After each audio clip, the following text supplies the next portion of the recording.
And this leads me into our first featured speaker tonight. He's a man who really needs no introduction. He's been in this business a long time. I'm going to go ahead and ask him to come up while I read his bio. That's Mr. Steve Parker, deal maker extraordinaire. Steve was born and raised in East Memphis and attended White Station High School and the University of Tennessee at Martin. He worked in restaurants and hotels here in Memphis, as well as Denver, Houston, and the Cayman Islands. In 1982, he moved to the Grand Cayman Islands moved from the Grand Cayman Island back to Denver and began his real estate investing career as a mortgage loan officer and bought his first investment property. 3 years after being transferred to Southern California in 1984, Steve was offered an opportunity to get his Series 7 securities license to become an institutional bond broker. In his first year, he was inducted into the company's Rolex President's Club for his achievements. He moved to Miami Beach in '90. We were opened a beachfront hotel and bar in South Beach. You were in South Beach? You still have it there? I'm working on a girl in Miami. He bought a scuba diving shop and later went to work as a broker with Sotheby's International Realty. He returned to Memphis in 2000 where he joined MIG. A few months after it began, he is now the owner and principal broker of First National Realty Management, buys, sells, rents, and manages investment property. He is a problem solver, a creative thinker, a deal maker, and the best looking guy in MIG that has hair. Mr. Steve Parker. You guys aren't buying any of these, are you? Steve, I'm going to ask you a few questions. I'm going to ask you, you and I have had several conversations over the years, and this is how I've learned this business, really just by sitting down and having discussions with you. But let me just ask you a few questions here. What is the most important part of a good deal? The absolute most important part of a good deal is a motivated seller. If the seller is motivated enough, it's really hard to screw the deal up. You have to go into a deal as a problem solver.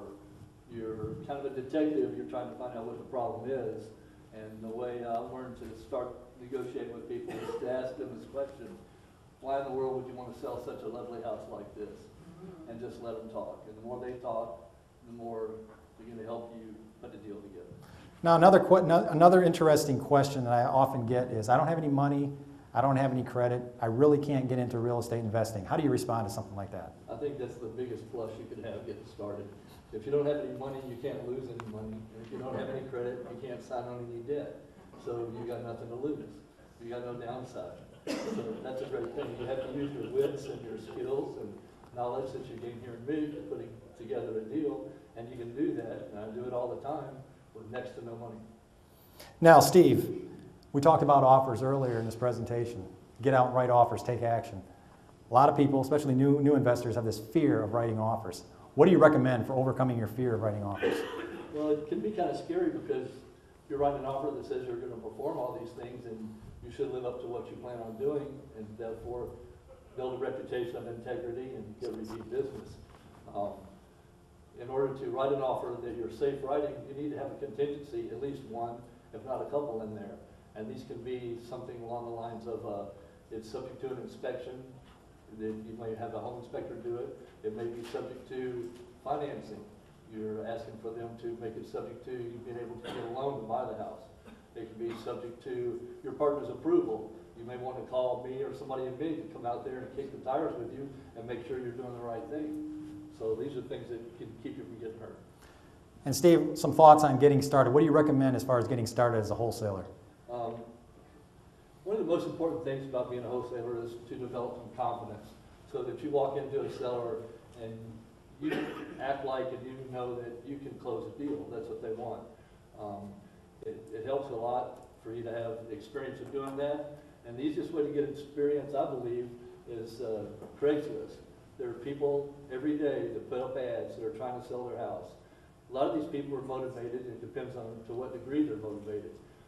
You know they're motivated because if they're for sale by owner, they're trying to save money, so they're price conscious. Sometimes they're just trying to see what they can get. Sometimes they're seriously looking for a buyer. So if somebody is really diligent and doesn't mind doing the work, you can go home tonight and just get on the phone and start calling these people. And you know, if you make them mad because you're calling them late, well, if they want to sell their house or not. If they get mad, they're not motivated, go to the next guy. So you just keep calling and calling and calling, and asking them those questions about their situation, what they're trying to accomplish, how much is their house worth, how much do they want, how much do they owe on it, and you can pretty soon get some confidence that you need to talk to these people. It's a numbers game, and you really, I don't think, get good at this until you've written 100 offers. If you've seen 100 houses or written 100 offers, you're starting to get to know what you're really doing. Now, Steve, we just showed 3216 Dothan.